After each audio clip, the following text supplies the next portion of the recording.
Welcome back to Real 21, where I'm watching my way through the New York Times 100 best movies of the 21st century, one film at a time, in countdown order. I'm Nathan Chandler, and today we're at number 99 with Bong Joon-ho's Memories of Murder. Now, a little disclosure before I talk about this movie. I'm doing my best to pronounce the characters and the actors' names. I am not great with South Korean dialects, so please don't like the title of this. Please don't murder me for I'm sure butchering everybody's names here. But when most people hear Bong Joon-ho, they think of Parasite. It's the movie that won Best Picture, topped both the New York Times Critics List and the Readers List as well, and really turned him into a household name. But long before that, in 2003, Memories of Murder established him as one of the most exciting voices in world cinema. The film is based on a true story about South Korea's first recorded serial killings in the 1980s. It follows a pair of small town detectives, Park Do-man, played by the always brilliant Song Gang-ho, and his brutal partner Cho, as they try to solve a series of murders. Their approach? Mostly gut instincts, hunches, and sometimes flat out violence. Then along comes Sue, a younger detective from Seoul, played by Jim Sang-kyung, who believes in modern forensics and careful investigation. At first, this movie feels like a classic old school versus new school cop drama. But as the case drags on, both methods fail.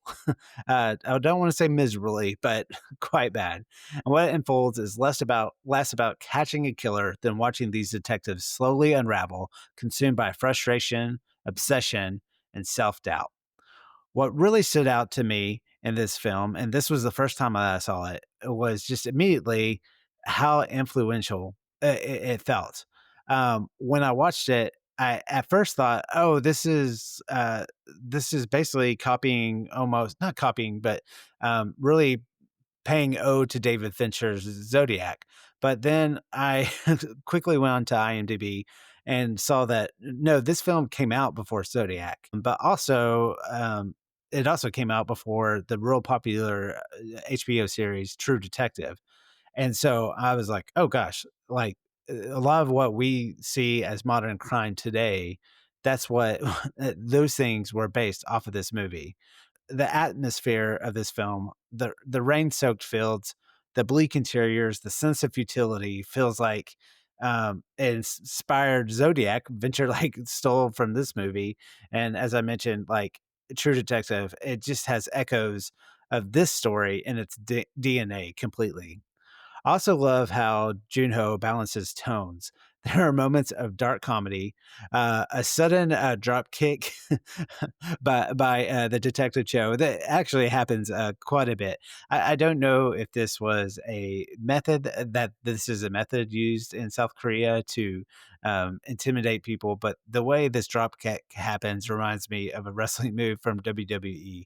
I don't know if it's meant to play as humor, but it definitely really caught me off guard. But if anything, it's a bit of like absurd police incompetence. And it makes you laugh, but it also makes you realize how grim the bigger picture of the story is. That's Bong Joon-ho's gift. He mixes humor, tragedy, and social critique without losing control. The cinematography is gorgeous in its bleakness.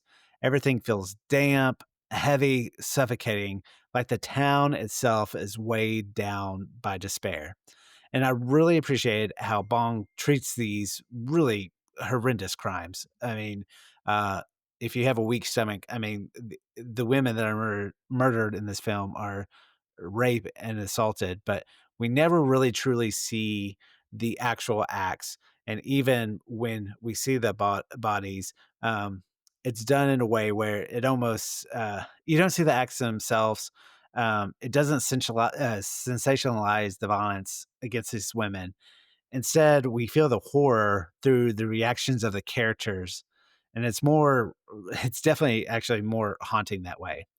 Now, I'll admit some of the cultural context probably went over my head a little bit. The setting in 1980s South Korea comes with layers of history that I don't fully understand, and I'm not pretending that I do.